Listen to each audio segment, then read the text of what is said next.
తాజా అంశం చూస్తున్నాం. హైదరాబాద్ కుకట్పల్లిలో 10 ఏళ్ల బాలిక దారుణ హత్యకు గురైంది. మరింత సమాచారం మా ప్రతినిధి పవన్ అడిగి తెలుసుకుందాం.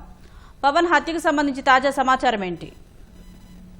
కుకట్పల్లిలోని సంగీత్ నగర్ లో దారుణం చోటు చేసుకుంది. 10 ఏళ్ల బాలిక సహస్రాన్ని అయితే గుర్తు తెలియని దుండగులు అయితే హత్య చేశారు. వాళ్ళ తండ్రి ఇంటికి వచ్చి చూసేసరికి విగతజీవిగా రక్తపు మడుగులో పడున్నటువంటి కుమార్తెను చూసి షాక్ గురయ్యాడని చెప్పుకోవచ్చు. అయితే సహస్ర తల్లిదండ్రులు ఇద్దరు కూడా కృష్ణ, రేణుక ఈ ఇద్దరు దంపతులకు సహస్రతో పాటు ఇంకొక బాబు ఉన్నాడు. అయితే వీళ్ళిద్దరు కూడా తల్లి రేణుక ల్యాబ్ టెక్నీషియన్ గా పనిచేస్తుంది, అలాగే తండ్రి కృష్ణ బైక్ మెకానిక్ గా పనిచేస్తున్నాడు.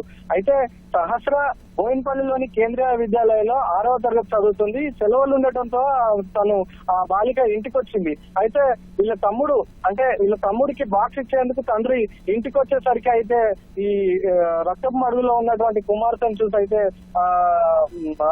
షాక్ కి గురయ్యాడని చెప్పుకోవచ్చు. అయితే వెంటనే సమాచారం అందుకున్నటువంటి పోలీసులు ఘటనా స్థలానికి చేరుకున్నారు. ఇటు బ్లూ స్టేట్స్, డాగ్ స్క్వాడ్ వీళ్ళంతా కూడా ఇక్కడికి చేరుకొని అయితే ఆధారాలు అయితే సేకరిస్తున్నారు.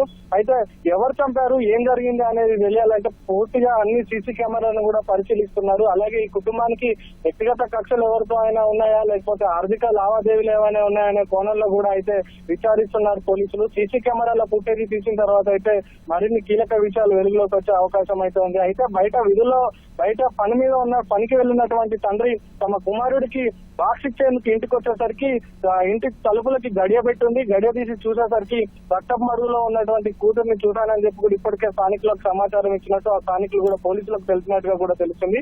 అయితే పోలీసులు ప్రస్తుతం అయితే విచారణ చేస్తున్నారు. ఇటు సీసీ కెమెరాలను ఫుటేజ్ ని పరిశీలిస్తున్నారు, అలాగే ఘటనా స్థలాల్లో కొన్ని ఆధారాలను సేకరిస్తున్నారు. ఈ మృతదేహానికి పోస్ట్ మార్టం నిర్వహించిన తర్వాత కొంచెం స్పష్టత వచ్చే అవకాశం ఉంది. హత్య చేశారా, లేకపోతే అత్యాచారం చేసి హత్య చేశారా ఏంటి అనే పూర్తి వివరాలు అయితే తెలిసే అవకాశం ఉంది. ధన్యవాదాలు పవన్.